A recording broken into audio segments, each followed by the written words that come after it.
कार्यक्रम के पुण्यार्जक है प्रबंधकारी कार्यकारिणी एवं ट्रस्ट समिति, रजत मंदिर निर्माण कमेटी, निकटवर्ती जैन समाज, श्री दिगंबर जैन अतिशय क्षेत्र बंधा, जिला टीकमगढ़, मध्य प्रदेश।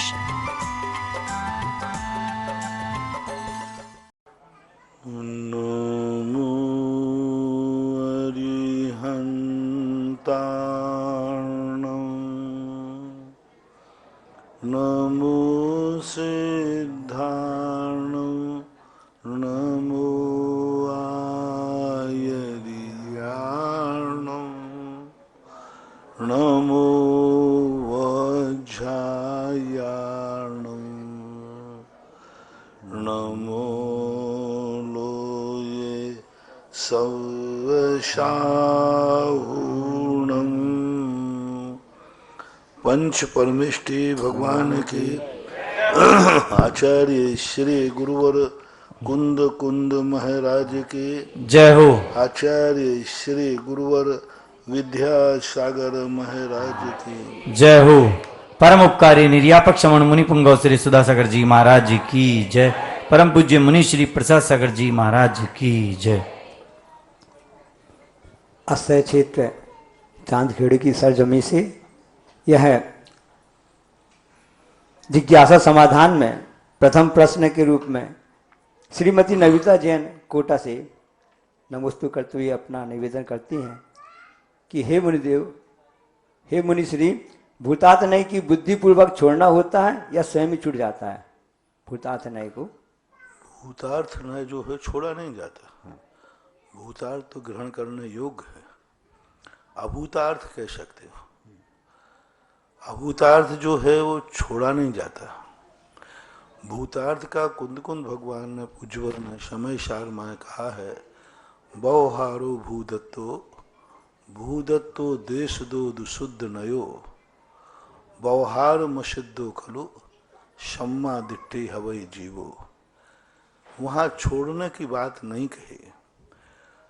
उनका बहुहारो भूदत्तो, भूदत्तो भूतार्थ, व्यवहार न भूतार्थ है। और जैसे वो भूतार्थ नय का सम्यक दृष्टि आश्रय लेता है, बस इतना ही कहा। ये नहीं कहा उन्होंने कि अभूतार्थ नय छोड़ो। सम्यक दृष्टि भूतार्थ नय का आलम्बन लेता है। मुनि महाराज शुद्धोपयोग का आलम्बन लेते हैं, शुद्धोपयोग नहीं छोड़ना। मुनिराज अरहंत बनते हैं, मुनिपद का त्याग नहीं करना।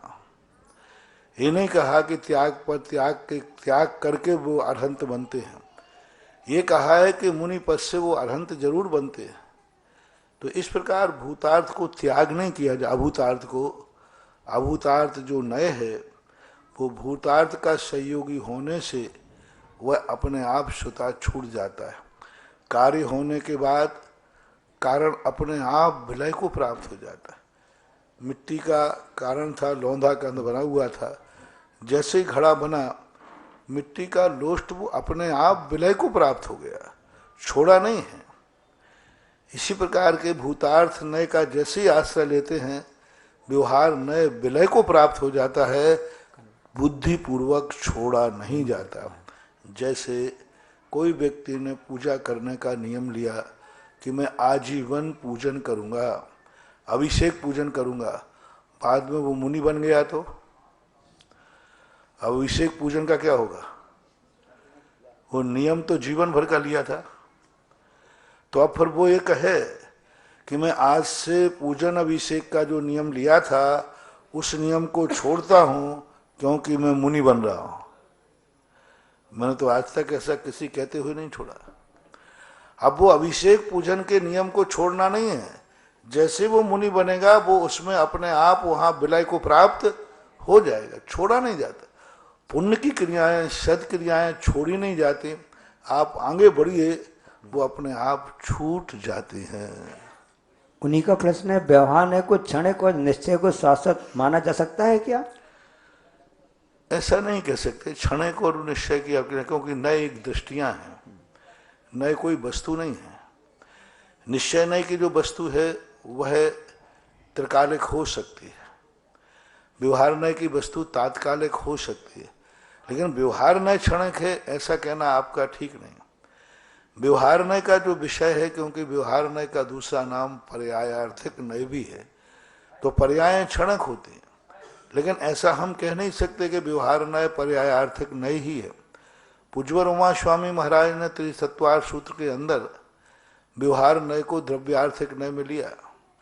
नैगम, संग्रह और ये व्यवहार, तीन सूत्र जो हैं, तीन नय जो हैं द्रव्यार्थिक नय हैं, और चार जो नय है पर्यायार्थिक नय है। ऐसा जो पूज्यपाद स्वामी ने विभाजन किया नयों का, तो ये सारी चीजें, इसलिए व्यवहार नय को क्षणिक, नय को क्षणिक मत कहो, कोई शाश्वत मत कहो, इनकी विषय वस्तु क्षणिक हो सकती है। प्रदीप गोधा बिजौलिया से निवेदन कर रहे हैं, नमोस्तु गुरुदेव। तीर्थंकर के जन्म के समय अष्टकुमारियां 9 बालक को जात कर्म करती हैं, तो ये जात कर्म क्या होता है? पहली बात तो ये अष्टकुमारियां ही अभी विवादास्पद है। पूज्यवर जिनसेन स्वामी महाराज ने हरिवंश पुराण के अंदर इन अष्टकुमारियों का उल्लेख नहीं किया। 8 प्रकार की कुमारियां होती हैं, 8 कुमारियां नहीं, 8 प्रकार की। एक एक कार्य को 4 देवियां क्रियाकर्म कर दी। जात कर्म 4 और दूसरे कर्म, पंखा जलती 4, तो 4, तो वो 4 युक्तियां नियुक्तियां। और ये कोई ये अष्टकुमारियां नहीं है श्री हरि धृति कार्य वाले, वो अष्टकुमारियां हैं जो रुचकवर द्वीप में रहती हैं, 13वें द्वीप में, वहां से आती। हरिवंश पुराण ने एक स्थान पर 99 देवियों का प्रयोग किया जो माता की जात कर्म मानने आती है, और उसी हरिवंश पुराण में तुलय परिणति के अंदर 4 देवियों का कार्य को विभाजन किया है। तो ये 8 प्रकार की देवियां हैं। अब रही बात, कुछ लोग ये मानने लगे वर्तमान के पंडित कि ये श्री धृति कीर्ति बुद्धि लक्ष्मी हैं, तो अब यदि इन्हीं को मानते हैं तो श्री हरि धृति कीर्ति तो 6 ही हैं। 2 को उन्होंने अलग से नाम कर दिया, सरस्वती का और लक्ष्मी का, आदि का, तो फिर उनको आगम से कोई सिद्धांत से संग मेल नहीं खा रहा, क्योंकि अन्य सिद्धांत यदि भी सब आचार्य वगैरह, तो वो ऋषकवर वाले को 4 मानते हैं। तो इसमें एक मानना चाहिए, यूं मानना चाहिए 8 ग्रुप में से एक की अग्रमहेशी को ले लिया तो 8 कुमारियां हो जाते हैं। जात कर्म क्या कहलाता है? जात कर्म करता है जन्म के समय जो उसको बालक को शुद्धिकरण करना, उसको व्यवस्थित करना, माता को संभालना, तो ये सारे जात कर्म है। जात कर्म यानी बच्चे की उत्पत्ति के समय जो कार्य किए जाते हैं। अब वो कार्य तो जो जात कर्म करते हैं वो सब समझते हैं कि बच्चे को कैसे, उनको बच्चा जन्म लेता है उसको नहलाना, धुलाना, बैठालना, उठाना, करना, सुरक्षित करना, क्योंकि वह बच्चे को किस प्रकार से, तो वो जात कर्म की क्रिया जो होती हैं जन्म के समय की।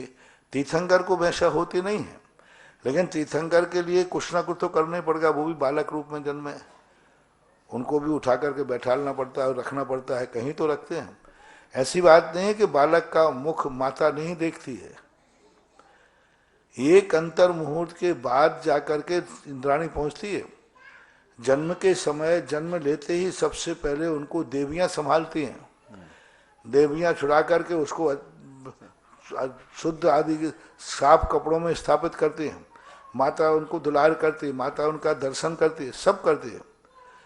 उसके बाद जब इंद्राणी आती है तो इंद्राणी जब बाजू में, माता के बाजू में वो सो रही होती है या बैठी जो लेटी है, उसको जाते ही निद्रा में सुला देती है। तो इसके सिद्ध है कि माता तीर्थंकर बालक का दर्शन पहले हो चुका माँ को, तब वो है क्रियाएं हैं दे हैं।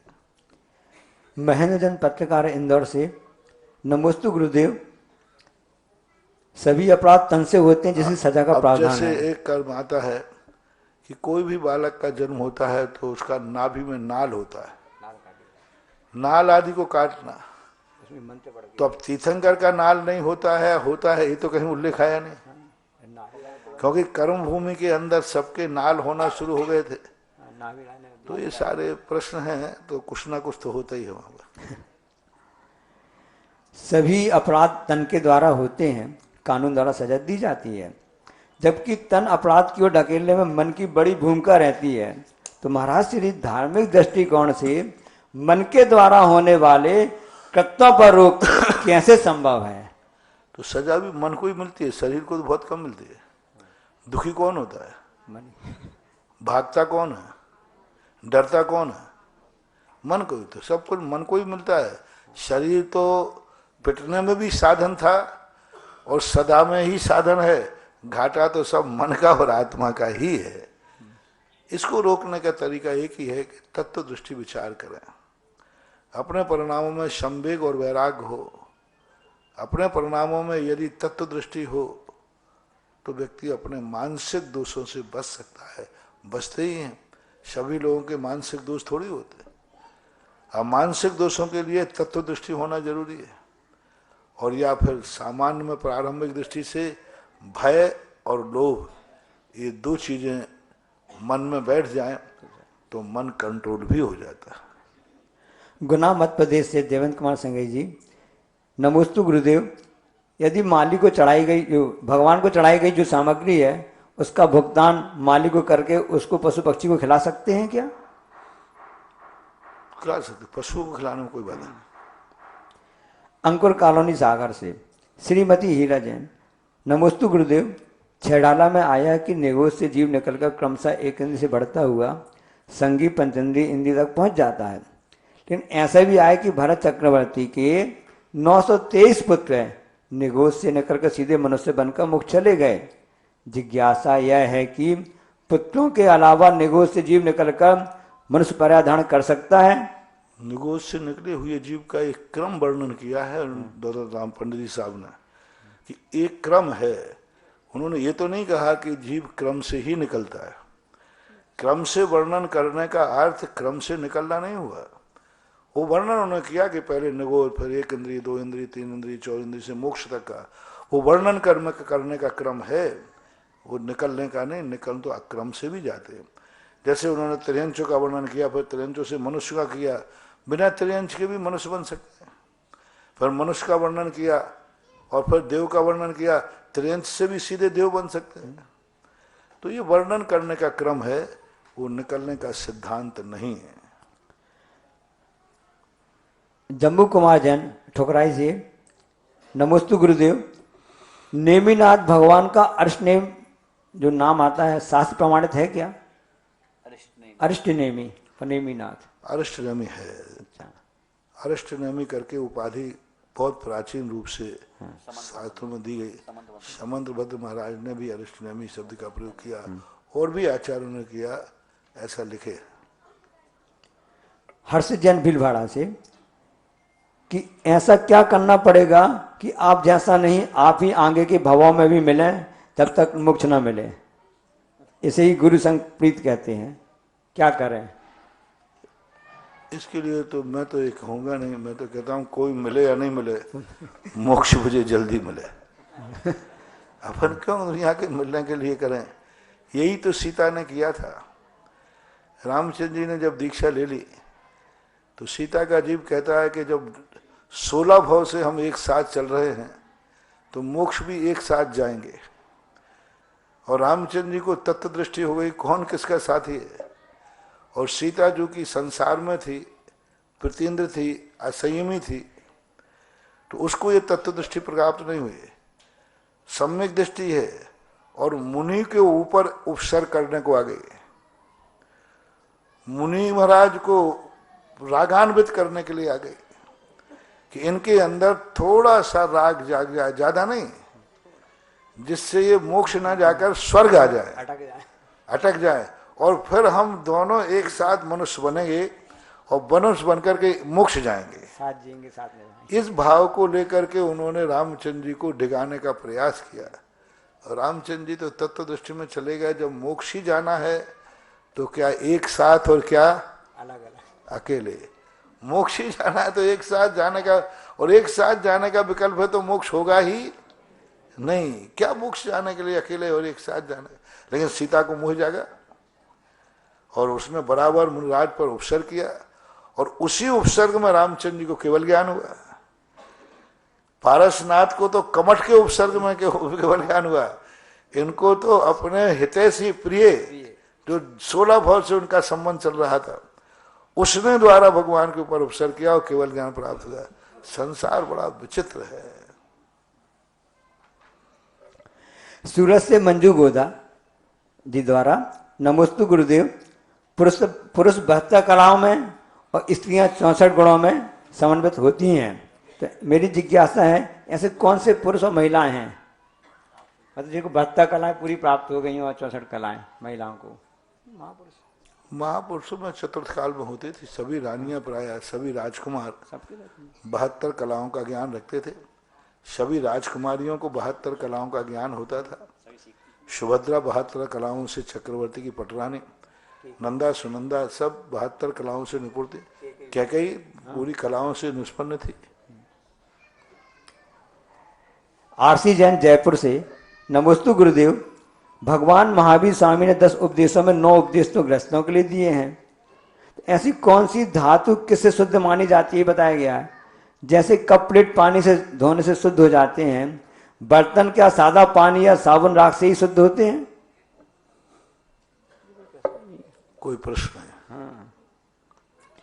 भैंसा देही जिला बैतूल मध्य से अभिषेक मोदी जी की पद्म पुराण के 7वें पर्व में आया है कि रावण, कर्ण और विभीषण विद्या सिद्ध करने के लक्ष्य से भीम नामक महावन में गए और 8 अक्षर वाले 16 अक्षर वाले मंत्र का जाप करते हुए तप करने लगे। परिणाम स्वरूप दशानन को लगभग 50 से भी ज्यादा विद्याएं सिद्ध हुई, जिनके नाम भी पुराण में दिए गए हैं। तो मेरी जिज्ञासा है कि वह कौन से मंत्र थे? अब ये तो चतुर्थ काल की बात, क्या इस पंचम काल में भी मुनिराज पुष्पदंत भूतबली ने भी आचार्य धनसेन से प्राप्त मंत्र को साध करके विद्या सिद्ध की थी? तो क्या आज भी कोई मुनि श्रावक या ग्रस्त या कोई भी दूसरे मंत्र की साधना कर विद्या को सिद्ध कर सकता है क्या? मंत्र जो होते हैं, जिनको जो साधा जाता है, उसके बाद वो मंत्र वहीं खत्म कर दिए जाते हैं। क्योंकि मंत्र जो है, एक दूसरे का मंत्र एक दूसरे को नहीं दिया जाता। हर व्यक्ति के अलग अलग मंत्र होते हैं और अलग उस मंत्रों को जीवित नहीं रखा जाता। कुछ मंत्र होते हैं जो उपासना मंत्र होते हैं। जिन मंत्रों में नमः शब्द लग जाता है वे उपासना मंत्र हो जाते हैं। और सिद्धि जो मंत्र होते हैं, साधक मंत्र होते हैं, वो जिसको सिद्ध होते हैं उसको उसी के साथ उनको खत्म करना पड़ता है। वो सिद्धि मंत्र वो दूसरे को नहीं दे सकते कि मैंने इस मंत्र से सिद्धियाँ की थी, यही मंत्र आप पढ़िए तो आपको सिद्ध हो जाएगी। विद्याएं उच्छिष्ट मंत्र से सिद्ध नहीं होती है। जैसे आप कहते हैं झूठा मंत्र, विद्याओं की सिद्धि कभी उच्छिष्ट मंत्र से नहीं होती है। नमोकार मंत्र वगैरह ये सिद्धि मंत्र नहीं है, ये साधना मंत्र है, ये उपासना मंत्र है। इनको साधना है, इनसे अपने ये खुद ही अपने आप में कार्य करने में समर्थ हैं। इनके बदले में देवता नहीं आते। और वहाँ देवताओं का लक्ष्य है। विद्याधर लोग जो होते हैं वो देवता लोग होते हैं और देवता लोग आकर के उनका सहयोग करते हैं। इसलिए मंत्र जो फेरते हैं उन्हीं के साथ वो मंत्र समाप्त हो जाते हैं। वो ना दूसरों को दिए जाते हैं और ना बताए जाते हैं। इसलिए कोई भी मंत्र, किसी साधक ने फलाना मंत्र फेरा था, ऐसा किसी भी आगम में नहीं मिला। मंत्रों के उल्लेख मिले, लेकिन मंत्र फलाने साधु ने, फलाने श्रावक ने ये मंत्र फेर कर विद्या सिद्ध की, ऐसा कुछ नहीं मिलता। नमोकार मंत्र का मिलता है तो ये उपासना मंत्र है, जग जाहिर है। अमरपाड़न से राजीव जैन शिवरार्थी, पूज मेरे आराध्य गुरुदेव के चरणों में और नमस्ते। अपने सिद्धि मंत्र बताना भी नहीं चाहिए। गुरु मंत्र और सिद्धि मंत्र कभी उजागर नहीं किए जाते। कुछ मंत्र ऐसे होते जो सार्वजनिक होते हैं। जब कोई गुरु मंत्र व्यक्तिगत देता है साधना के बल पर, उसे ऐसे ही दे देना, ये मंत्र फेरना, ये नहीं है।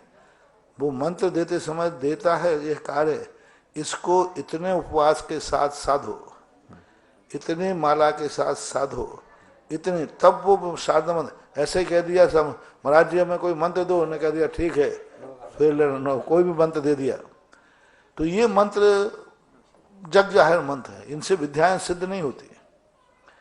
ये कार्यकारी होते हैं लेकिन सिद्धिदायक नहीं होते।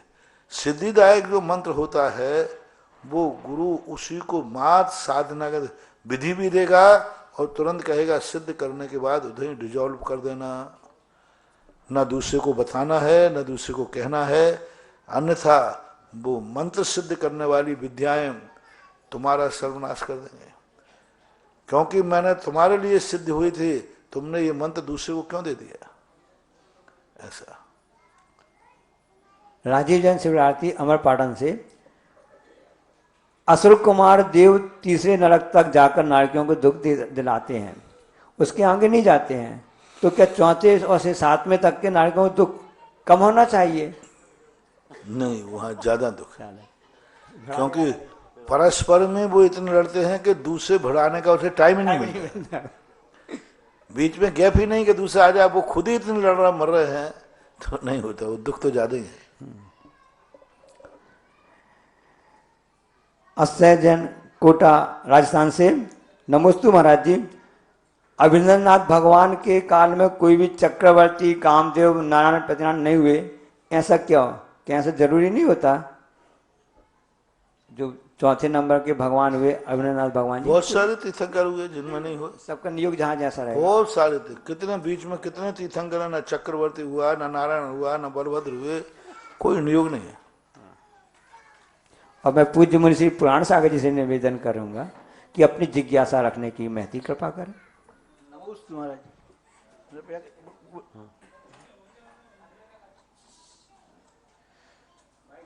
ओ नमोस्तु महाराज जी, हमारे चरणों में बार बार नमोस्तु। महाराज श्री अपन किसी व्यक्ति आता है श्रावक, उसे कहते नियम ले लो मंदिर जाने का, पूजा करने का, शांति धारा करने का, पर वो कहता है कि नियम लेने से टूट जाएगा, पाप लगेगा, फिर वो नियम नहीं लेते। पर अपने यहाँ कहा है जैन धर्म में जब तक संकल्प नहीं लोगे तब तक संकल्प से निर्जरा आपको मोक्ष की प्राप्ति नहीं होगी, निर्जरा भी नहीं होगी। तो उनको इस प्रकार समझाएं कि उनके भाव बन जाएं संकल्प लेने के। पहली बार नियम लेते समय क्या नियम तोड़ने का भाव है कि मैं नियम तोड़ूंगा ही, तो कोई मतलब नहीं है। तोड़ने का भाव नहीं, हम पूरी ताकत लगाएंगे, नियम लेंगे और बाद में टूट जाता है तो ये दुर्घटना करे। समंतभद्र महाराज ने दीक्षा ली थी कि बीच में मैं बीमारी आने पर छोड़ दूंगा, ये क्या की ली थी क्या? नहीं, फिर बीमारी आई तो छोड़ा के नहीं। तोड़ने का भाव मत करो। आप गाड़ी में बैठते हैं तो ये सोचते हैं कि एक्सीडेंट हो सकता है, यही सोचते हैं गाड़ी जाएगी, अब एक्सीडेंट हो जाए तो एक्सीडेंट है। स्कूल में पढ़ता है विद्यार्थी, पूरी ताकत लगाते फिर भी फेल हो जाता है, तो फेल होने के डर से वो स्कूल ही नहीं जावे। ऐसा नहीं, फेल होना नहीं होना इसको छोड़ दो, नियत पे अपना पुरुषार्थ पूरा जारी करो। मैं कहता हूं ऐसे लोगों को, दो विद्यार्थी हैं, एक विद्यार्थी पढ़ते पढ़ते फेल हो गया, पढ़ाई की सब कुछ किया लेकिन फेल हो गया, तो उसके पिताजी उसको डांट रहे थे, मूर्ख तूने बर्बाद कर दिया, तूने इतने फीस बर्बाद कर दी, सब बर्बाद कर दिया, डांट रहे थे। उसका दूसरा दोस्त को मालूम था कि मैं तो फेल होऊंगा पक्का है, बाद में डांट पड़ेगी, तो वो स्कूल गया ही नहीं। तो अब वो स्कूल गया ही नहीं। अब दोस्त अपने पिता से पिटकर बाहर आया, बोले कैसा रहा बेटा? ऐसे ही पिटोगे? इसलिए तो मैं स्कूल में एडमिशन ही नहीं लिया। अब इन दोनों में से श्रेष्ठ कौन है? एक स्कूल जाकर के फेल हुआ और एक स्कूल गया ही नहीं फेल के डर से। दोनों में श्रेष्ठ कौन है? कम से कम स्कूल गया तो सही, कम से कम स्कूल का नाम तो जाना, किताब का नाम तो जाना। अरे 33 नंबर नहीं मिले, 25 मिले, लेकिन 25 मिले तो सही, इस भले आदमी को तो ये भी नहीं मिले। वो कम से कम इतना तो जानने लगा कि कोर्स क्या है, किताब क्या है, 25 नंबर तो लाया। इसलिए हमेशा ध्यान रखना चाहिए, टूटना नहीं टूटना हमारी नियत के हाथ में नहीं है। हमारा काम है नियम लेना, व्रत लेना। कल टूटेगा तो टूटेगा, जो होगा देखा जाएगा। यदि यही साधु नियम ले लेवे कि हम खड़े होकर हार लेना है, कल महाराज जी गोड़ो टूट गयो तो, अब घोड़ा टूट गया तो, घुटना घोड़ा बोलते हैं, घोड़ा टूट गया तो क्या करेंगे? अब क्या करें बताओ? ये कह दूंगा घोड़ा टूट जाए तो फिर बैठ के खा लेना, घोड़ा टूट जाए तो मुनि पर छोड़ देना। अरे जब टूटेगा तब देखा जाएगा। प्रायश्चित पहले से नहीं लिया जाता, प्रायश्चित बाद में दिया जाता है। सजा पहले से घोषित नहीं की जाती, सजा अपराध के बाद कहा जाता है तुम्हें ये सजा दी जाती है। नियम से नहीं डरना चाहिए, वर्तमान देखना चाहिए। आज मेरी शक्ति है, आज मैं पालन कर रहा हूँ, मेरा तोड़ने का कोई भाव नहीं है। आप बढ़िए आगे, आगे जो होगा उसमें तुम्हारा कोई दोष नहीं होगा। वो जो दोष होगा वो दोष के लिए इतने दिन का जो पुण्य संचय किया, इतने दिन जो आपने व्रत पालन किया, वो पुण्य तो आपके खाते में जाएगा ही जाएगा। उस पुण्य को कौन रोकेगा? जब टूट जाएगा तो पुण्य बंद हो जाएगा। लेकिन जो इनकम है वो तो करना चाहिए। महाराज श्री एक जिज्ञासा और है कि गुरुवर पूज्य श्री प्रसाद सागर महाराज जी ने आपका परिचय कराते हुए कहा कि आप धाकड़ महाराज हैं। गुरुवर आपको भी अपने संघ के साधु आते हैं, भाई भी आपको धाकड़ या धांसू साधु कहते हैं। तो ये गुरुवर पूरे संघ के साधु आपको कोई ना कोई उपाधि से नवाजते हैं और लोग आचार्य श्री ने जब आपको नियापक से नवाजा तब भी पूज्यवर ने आपके बारे में बोलते हुए कहा कि सुधा सागर जी महाराज की राजस्थान की सुधा सागर जी महाराज जी राजस्थान की धूल खाते खाते बहुत समय हो गया है। गुरुवर आपको भी इतनी सारी उपाधि से नवाजने के बाद भी आपके कार्य आप स्वयं फेल करते हैं। क्या इसका यही कारण है कि आप जो आपको उपाधि से नवाजा जाता है? मुझे लोग कृपा करें। मुझे लोग उपाधियां देते थे, थक गए, कितनी दोगे? और मैं एक लेता नहीं हूं, और लोग दिए बिना कितनी दोगे? क्योंकि कार्य अपने आप करते जाओ। मेरा एक ही सिद्धांत है, फूल चुनने के लिए रास्ते में मत रुको, आगे बढ़ो, गुलदस्ता इंतजार कर रहे हैं। अपने जीवन को एक ऐसा बनाओ, जो आज हासिल किया है वो क्या है? कुछ नहीं, इसको सेकंड करो। जो व्यक्ति अपने खुद के कार्यों को सेकंड करता जाए, यही विकासवाद का सूत्र है, सिद्धांत है। अपन को आगे बढ़ना है। अपन ये ना देखें हम कितना चल चुके हैं, हम ये देखें अभी कितना चलना बाकी है। अभी बहुत मंजिल है, अभी कुछ नहीं। मैं कोई उपाधि, मैं उसी दिन उपाधि स्वीकार करूंगा जिस दिन मेरे खुद चारित अरहंत की उपाधि देगा तब। सिद्ध की उपाधि, ये दो उपाधियां जरूर मैं स्वीकार करूंगा। और इसको पाने के लिए मुझे कितना भी कुछ करना पड़े, कितना भी कुछ करना पड़े, शोर से, फोर से, साधना से, तपस्या से, ये दो उपाधियां मुझे जरूर चाहिए है। एक तो अरहंत की और एक सिद्धि की। जिस दिन ये दो उपाधियां मेरे साथ आ गई, फिर इन उपाधियों के बाद फिर मुझे कोई उपाधि, बस उस उपाधि की जरूर मेरे में ललक है। बाकी तो तुम देते जाओ, तुम्हारी उपाधि तुम्हारे लिए मुबारक है। तेरा तुझको अर्पण। जैसा कि प्रातः काल की बेला में पूज्य श्री ने हम सभी के लिए संदेश दिया था कि 273 साल बाद खजाना खुलने वाला है, जबकि सब जानते हैं कि 4 महीने से इस अक्षय क्षेत्र की सरजमी पर लुट रहा बाबा का खजाना लुट रहा है। मैं पूज्य श्री उत्तम सागर महाराज जी से निवेदन करूंगा कि अपनी विशेष जिज्ञासा करने की कृपा करें। नमस्तु भगवान, नमस्तु नमस्तु। प्रसाद सागर जी ने कहा विशेष जिज्ञासा करें, तो मेरा प्रश्न भी विशेष ही है और विस्तार के साथ हैं। थोड़ा सा विस्तार का क्षमा चाहता हूं और विस्तार से भी आप उत्तर समाधान करें। तो भगवान, आपने अभी भी शंका समाधान में कहा था कि मन बाहर दौड़ता है, तो मुझे अभी तक समझ में नहीं आया मन दौड़ता कहाँ? मन बाहर जाएगा तो अपन असंगी हो जाएंगे, मन बाहर चला जाएगा तो एक बात।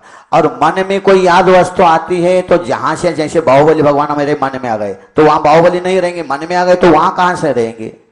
तो मन जाता भी नहीं है, मन आता भी नहीं, मन में प्रतिबिंबित होता है। तो मेरे हिसाब से मैंने सोचा था, सही है कि गलत है भगवान, कि मन चंचल नहीं ज्ञान चंचल है। मन को लोग आरोप लगा रहे मन चंचल है, मन बाहर जाएगा तो असंज्ञ हो जाएंगे हम लोग। तो ये बात सही है कि गलत है? ज्ञान चंचल है कि मन चंचल है? कृपया विस्तार से थोड़ा सा आपका प्रश्न का जवाब आपके प्रश्न में ही छुपा है। मन कहीं नहीं जाता है तो ज्ञान भी कहाँ जाता है? ज्ञान में प्रतिबिंबित होते हैं। ज्ञान भी कभी नहीं जाता, और कोई पदार्थ प्रतिबिंबित होता ही नहीं, उसकी छाया नहीं होती। आदा नान पमानम नानम ने पमानम नेयम लोया लोयम तम्मा नानम तु शब्द गयम। ज्ञान ज्ञेय को जानता है, इसलिए कहा जाता है ज्ञान सर्वगत है। पुजवर कुंद कुंद भगवान ने प्रवचन सार की गाथा है, नानम शब्द गयम लोक काश में ज्ञान चला गया। क्यों? लेकिन ज्ञान तो आधा नान प्रमाणम, नानम ने प्रमाणम, ने ज्ञान को कितना कर दिया? गे प्रमाणम, और नेयम लोया लोयम। गे प्रमाण ज्ञान है और गे लोकालोक है, तो ज्ञान सर्वगत हुआ, ऐसा कहा जाता है। अप्राप्यकारी ज्ञान कभी आत्मा से बाहर निकलता नहीं, मन कभी आत्मा से बाहर निकलता नहीं, लेकिन कहा यही जाता है मन चंचल है। क्योंकि मन वचन काय योग जो है ये आत्मा को कर्म के सहयोग, क्योंकि ये कर्म की संतान है, ये पुद्गल की संतान है, तो ये जीव को अपने में ढालने का प्रयास करते हैं। जैसे एक अच्छा व्यक्ति बच्चा हो, वो डाकुओं की संगति में चला जाए तो वो डाकू बनाने का प्रयास करता है। शेर के बच्चे को भेड़ बनाने का प्रयास करता है। इसी प्रकार ज्ञान घन स्वरूप जो मेरा ज्ञान है, ये मन वचन काय की संगति में जाते ही उसको जड़ और मूर्ख बनाने का प्रयास करते हैं। इसलिए मन को चंचलता की कोटि में कहा जाता है। और भक्ति में ऐसा आता है, बाहुबली मेरे हृदय में विराजो तव पादौ मम हृदयम तब पदद्वे लीनम तिष्ठत जिनेन्द्र तावत यावत निर्माण संप्राप्ति। अब तुम कहो कि बाहुबली भगवान के चरण अपने हृदय में आ जाएं तो भगवान के चरण काट जाएंगे पूरे, बिना चरणों के हो जाए। और हमारा हृदय भगवान के चरण में चला जाएगा तो हम बिना हर्ड के हो जाएंगे। ये तो ये भक्ति की शैली कहलाती है। आपने दोपहर में कहा था क्लास में कि ज्ञान चंचल होता है और वह ज्ञान स्थिर हो गया, स्थिर प्रज्ञ कहलाएगा। स्थिर ज्ञान उसमें ये कहा ना, वहाँ उसी आज की गाथा में आया था। हाँ। जब ज्ञान द्रव्य कर्म की सन्निधि प्राप्त करता है, वही तो दिया था पूज्यवर अमृत चंद सुना। ज्ञान जब द्रव्य कर्म की सन्निधि प्राप्त करता है तब यह ज्ञान उन्मत्त होकर चंचल होकर कर्म बंद करता है। और यही ज्ञान जब कर्म की उपाधि से बंध से असंभवात, द्रव्य कर्म सन्निधि असंभवात होने से वह अपने आप में स्थिर होकर स्वस्थ हो जाता है। संगति से गुण आते हैं, संगति से गुण जाते हैं। समय सार में कहा, ज्ञान जब पर की संगति में जाता है, पर को ज्ञेय बनाता है तो वह भ्रमित हो जाता है। और ज्ञान जब पर को ज्ञेय न बनाकर स्वयं को ज्ञेय बनाता है तो स्थित प्रज्ञ हो जाता है। तो ज्ञान को स्थिर करना है कि मन को स्थिर करना है भगवान? सबको, पहले मन को, वचन को, काय को। पहले मन वचन काय की गुप्ती करना है, और पहले बहुत सारी चीजें हैं। पहले तो जितने आजू बाजू में जो चीजें हैं विघ्न डालने वाली, उनको स्थिर करना है, नहीं तो वे विघ्न करेंगे। फिर उसके बाद मन वचन काय की गुप्ती को स्थिर करना है।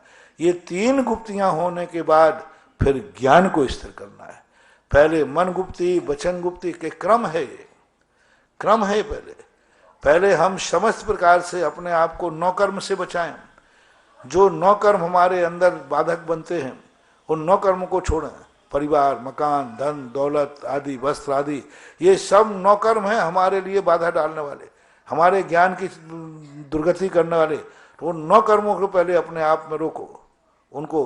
फिर नौकर्म के बाद अपने मन वचन काय को रोको, क्योंकि ये गुप्तियां हैं, ये चंचल हैं। ये चंचल जब तक रहेंगे आत्मा ज्ञान स्थिर नहीं हो। और मन वचन काय की गुप्ती रोकने के बाद फिर कहा, अब तुम उपयोग को शुद्ध करो, टंकोत्कीर्ण करो, एकत्व वितर्क विचार ध्यान में लाओ। ये क्रम है, दोनों को रोकना है, पहले मन को फिर ज्ञान को। जिज्ञासा समाधान के प्रणेता निर्यापक श्रमण मुनि पुंगव श्री सुधासागर जी महाराज सत्संग के पवित्र पावन चरणों में चंद्रोदय तीर्थ क्षेत्र पर विराजे हुए सभी भक्तों की ओर से, जिनवाणी और सुधा कलश पर श्रवण कर रहे सभी भक्तों की ओर से त्रिकाल बार नमोस्तु भगवन, नमोस्तु भगवन, नमोस्तु भगवन। आज देवादिदेव श्री आदिनाथ भगवान के बड़े बाबा की शांति धारा का पुण्य अर्जन किया है। श्री राजीव कुमार रूपाली खातोली अमित शिल्पी खेगड़ा रूपाली जी के प्रतिमा लेने के उपलक्ष्य में खेगड़ा परिवार द्वारा 2 कलश 51 श्रीफल की राशि से, श्रीमती चंद्रकांता जैन समाधिकरण की पुण्य स्मृति में सागरमल जी जैन, जातिमल जीतमल जी जैन, संजय कुसुम आयु यशी अनिल अमन कथन पर्व अभि शिल्पा पूर्वा सपरिवार अर्थुना बांसवाड़ा ने 2 कलश 51 श्रीफल की राशि से, श्री राजीव जैन भोपाल गेहूं वाला परिवार कुसुम आर्यन श्रुति आर्या भोपाल 1 कलश 11 श्रीफल की राशि से, श्री पदम शशि अभिनव अपूर्व सलोनी अनुश्री अक्षर अंतुत सोनी जैन सरोली वाले गोरेगांव मुंबई ने 1 कलश 11 श्रीफल से सभी के पुण्य की बहुत बहुत अनुमोदना। अब तुम उपयोग को शुद्ध करो, टंकोत्कीर्ण करो, एकत्व वितर्क विचार ध्यान में लाओ। ये क्रम है, दोनों को रोकना है, पहले मन को फिर ज्ञान को। जिज्ञासा समाधान के प्रणेता निर्यापक श्रमण मुनि पुंगव श्री सुधासागर जी महाराज सत्संग के पवित्र पावन चरणों में चंद्रोदय तीर्थ क्षेत्र पर विराजे हुए सभी भक्तों की ओर से, जिनवाणी और सुधा कलश पर श्रवण कर रहे सभी भक्तों की ओर से त्रिकाल बार नमोस्तु भगवन, नमोस्तु भगवन, नमोस्तु भगवन। आज देवादिदेव श्री आदिनाथ भगवान के बड़े बाबा की शांति धारा का पुण्य अर्जन किया है। श्री राजीव कुमार रूपाली खातोली अमित शिल्पी खेगड़ा रूपाली जी के प्रतिमा लेने के उपलक्ष्य में खेगड़ा परिवार द्वारा 2 कलश 51 श्रीफल की राशि से, श्रीमती चंद्रकांता जैन समाधिकरण की पुण्य स्मृति में सागरमल जी जैन, जातिमल जीतमल जी जैन, संजय कुसुम आयु यशी अनिल अमन कथन पर्व अभि शिल्पा पूर्वा सपरिवार अर्थुना बांसवाड़ा ने 2 कलश 51 श्रीफल की राशि से, श्री राजीव जैन भोपाल गेहूं वाला परिवार कुसुम आर्यन श्रुति आर्या भोपाल 1 कलश 11 श्रीफल की राशि से, श्री पदम शशि अभिनव अपूर्व सलोनी अनुश्री अक्षर अंतुत सोनी जैन सरोली वाले गोरेगांव मुंबई ने 1 कलश 11 श्रीफल से सभी के पुण्य की बहुत बहुत अनुमोदना। आज श्री विशाल भावना आशा रानी बबली विपिन सरोज रमेश अर्चना दीदी परिवार जबलपुर ने एक सोने की आरती समर्पित की है, उनके पुण्य की बहुत बहुत अनुमोदना। महाराज श्री, आज सवेरे आपने जिज्ञासा देशना में एक बात कही थी, कमेटी ने आपके श्री चरणों में निवेदन भाया और आशीर्वाद मिला, और ऐसा चिंतन आपने दिया कि 263 साल बाद यहां पर एक नए इतिहास का निर्माण होगा। सारे तीर्थ वंदन करे बारंबार, चंद्रोदय एक बार, ऐसा यहां का इतिहास बनना जा रहा है। मुनिश्री, आपके श्री और पावन चरणों में हमारा निवेदन, कृपया हमारा जो उनके में से तो कमी होती नहीं, लेकिन यहाँ ऐसा छूट जाता है जो अनमोल हो जाता है। भगवान ने अपने पंच कल्याण किए, भगवान के चरण नहीं छूटते, लेकिन उन चरणों से भी कई गुना ज्यादा चरण चिन्हों की शक्ति होती है।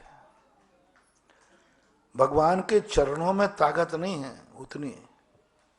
उतनी शक्ति भगवान के चरणों में नहीं है जितनी ताकत, जितनी अतिशय शक्ति भगवान को चरणों से छुई हुई धूल में है। जब भगवान बीमारी की दूर बात आई तो भगवान के चरणों से बीमारी दूर नहीं कराई, भगवान के चरणों की रज से ऐसी बीमारी दूर कराई जो मृत्यु के मुख से लौटा के लाई। तो भगवान के चरणों से ज्यादा पावरफुल, शक्तिमान भगवान के चरण चिन्ह होते हैं। उसी के प्रतीक के रूप में भगवान के पंच कल्याणक मनाए जाते हैं। सौधर्मेंद्र असंख्यात पंच कल्याणक मनाता है, उसका पुण्य पूरा एक तरफ रख दीजिए देव बन के, और मनुष्य 5 दिन के लिए सौधर्मेंद्र आदि बन के पंच कल्याणक मनाता है, उसके जिंदगी भर के पंच कल्याणकों से अधिक एक पंच कल्याणक का पुण्य अधिक होता है।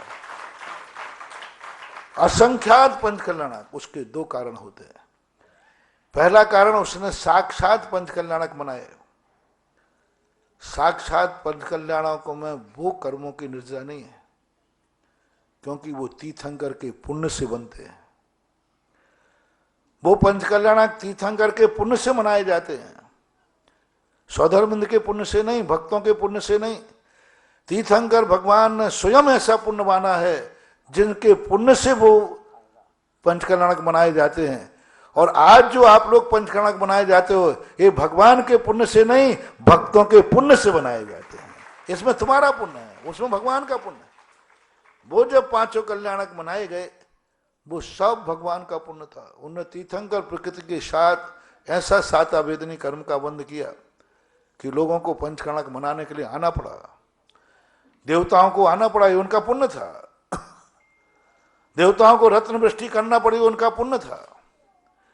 देवताओं को अयोध्या को साकेत बनाना पड़ा, उनका पुण्य था। देवताओं को भगवान पे कल्याणक के लिए ले जाना पड़ा, ये तीर्थंकर का पुण्य था। ऐरावत हाथी पर ले जाना पड़ा, ये उनका पुण्य था, उनका पुण्य था। लेकिन उनके बाद जो आप लोग स्थापना निक्षेप से पंच कल्याणक मनाते हो, इसमें तीर्थंकर का कोई पुण्य नहीं, वे तो पुण्यातीत हो गए। ये भक्तों का पुण्य है, ये उस स्वधर्मेंद्र का पुण्य, उस स्वधर्मेंद्र का पुण्य तो स्वधर्मेंद्र का तीर्थंकर के पुण्य से वो आया था।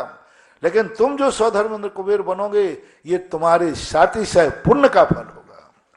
तुम्हारे पुण्य से फला हुआ खेत तुम्हारे खाते आएगा। साक्षात तीर्थंकर का जो पंच कल्याणक है, वो तीर्थंकर की फसल है, पूर्व में बोई थी। लेकिन ये जो पंच कल्याणक है, ये बीज भी तुम्हारा है, फसल भी तुम्हारा है, खेत भगवान का है। क्योंकि वो छोड़ गए, बाप मरने के बाद बाप के खेत पर अधिकार किसका होता है? बेटे का। तो वो छोड़ के चले गए, तो वो खेत अपन को मिल गया, लेकिन बीज अपना। जो भी पंच कल्याणक मनाते हो, ये तुम्हारा खुद का पुण्य है, और तुम अपने पुण्य से, उसमें भी पुण्य के साथ दूसरी बात, वो पुण्य जिसमें तीर्थ क्षेत्र का पंच कल्याणक मना रहे हो। एक मैंने प्रातः काल भी कहा था, एक कॉलोनी का पंच कल्याणक है। पंच कल्याणक सब एक से होते हैं, कोई अंतर नहीं, मंत्र में कोई अंतर नहीं, विधि में कोई अंतर, सब पंच कल्याणक एक में होते हैं, एक से ही होते हैं, हमेशा एक से रहे हुए। लेकिन हमने कल भी कहा था, सवाल पंच कल्याणक नहीं है, जो मूर्ति बैठा ली है, वो मूर्ति को कितने लोग नमोस्तु करेंगे, कितने लोग अभिषेक करेंगे, कितनों को शांति देगी, कितने लोग उसे अपना कहेंगे। एक चैत्यालय घर में बनाया, उस चैत्यालय को कितने लोग लाभ लेंगे? 10, 20, 25, 100। उस चैत्यालय को अपना कितने लोग मानेंगे? वो घर वाले। एक कॉलोनी में बनाया मंदिर आपने, उसको कितने लोग मानेंगे? एक कॉलोनी को 100, 200, गांव में बनाया 100, 200। लेकिन एक तीर्थ क्षेत्र में कितने लोग दर्शन करेंगे तुम्हारी बैठाली हुई मूर्ति का? तुम्हारे बैठाले हुए पंच कल्याणक के बाद जो प्रतिष्ठा होगी, उस प्रतिष्ठा के लिए कितने लोग अपना कहेंगे ये तीर्थ क्षेत्र किसका है? कितने लोग अपना, और कितने लोग आएंगे, उसके अनुसार पुण्य होता है। शेयर कंपनी, सब कंपनियां एक सी होती हैं, लेकिन हर कंपनी का शेयर एक समान क्यों नहीं होता? उस कंपनी का प्रॉफिट देखा जाता है। यहां जो तुमने अपने अंदर आने बन करके जो दान दोगे, उस दान से कितने लोग लाभान्वित होंगे, उनका सबका कमीशन या छठा भाग आपके खाते आएगा। जहां 100 ग्राहक होंगे तो 100 का आएगा, 1000 होंगे तो 1000 का आएगा, और लाख होंगे तो लाख का आएगा। वो तो शेयर के ऊपर होता है, कितने लोगों ने उसका लाभ लिया। दान का हमेशा नियम बनाना, तुमने दान किसको दिया है, कितना दिया है, इसका कोई महत्व नहीं। जिसको दिया है उसने उसका क्या किया है, उसको उसने क्या किया। रोटी खिलाने में यदि पुण्य होता है तो आप बारातियों को रोटी खिलाते हो। महिलाएं प्रतिदिन 10 लोगों को रोटियां बनाई खिलाती हैं, और एक महाराज को 1 गिलास देने में एक दिन भर में 100 लोगों को रोटी बना के खिलाना। एक रसोईयन 100 रोटी को बना दे, एक रसोईया 100 लोगों को भोजन करा देता है। तुम भी अपने, और एक महाराज को 1 गिलास मात देते हो, तो ज्यादा तो वहां खर्च हुआ ना। खर्च से सवाल नहीं, तुमने जो दिया है उसका सामने वाले ने क्या किया है। जिन 100 लोगों को तुमने खिलाया, खा करके उन्होंने क्या किया? बरातियों को क्या कर दिया? बोलो, हुड़दंग की और क्या किया? और मुनिराज ने हार लेकर के हार से जाते ही क्या किया? श्यामा की प्रतिक्रमण किया, स्वाध्याय किया। ये है पुण्य, ये है तुम्हारा शेयर। इसी प्रकार तीर्थ क्षेत्रों के जो पंचकल्याणक होते हैं, लोगों में बड़ी रुचि होती, उत्साह होता। तीसरी बात, वो देवता तो नियोगी रूप से करता है, मनुष्य का नियोगी नहीं है, अनिवार्य नहीं है, स्वेच्छा से करता है। देवता ऐसा है जैसे कलेक्टर के कहे कि यहाँ की सड़क बना देना, यहाँ का ये पंडाल बना देना, तो उसे तो क्या सरकारी खजाने से उठा के लाना है। सौधर्म इंद्र के अपने वैभव में से एक कौड़ी भी खर्च नहीं करता। ये सरकारी माल है, समोषण सरकारी माल, ऐरावत सरकारी माल, 15 महीने तक रत्न बरसना सरकारी माल। सौधर्म इंद्र के कोई 1 रुपया, एक रत्न नहीं बरसाता वो अपने में से, वो सरकारी माल रखा है, बरसा देता है। लेकिन स्थापना निक्षेप से जब कोई इंद्र बनता है, वो अपने स्वयं की कमाई से बनता है, स्वयं के धन से बनता है, और स्वयं अपनी इच्छा से लाता है, कोई दूसरी जगह से। इसलिए स्थापना निक्षेप का बना। तीसरा कारण इसमें बनता है, वो विक्रिया से वहां आता है, मूल शरीर से नहीं। मूल शरीर तो पापों में रहता है। इस कार्यक्रम के पुण्यार्जक है प्रबंधकारी कार्यकारिणी एवं ट्रस्ट समिति, रजत मंदिर निर्माण कमेटी, निकटवर्ती जैन समाज, श्री दिगंबर जैन अतिशय क्षेत्र बंधर, जिला टीकमगढ़, मध्य प्रदेश।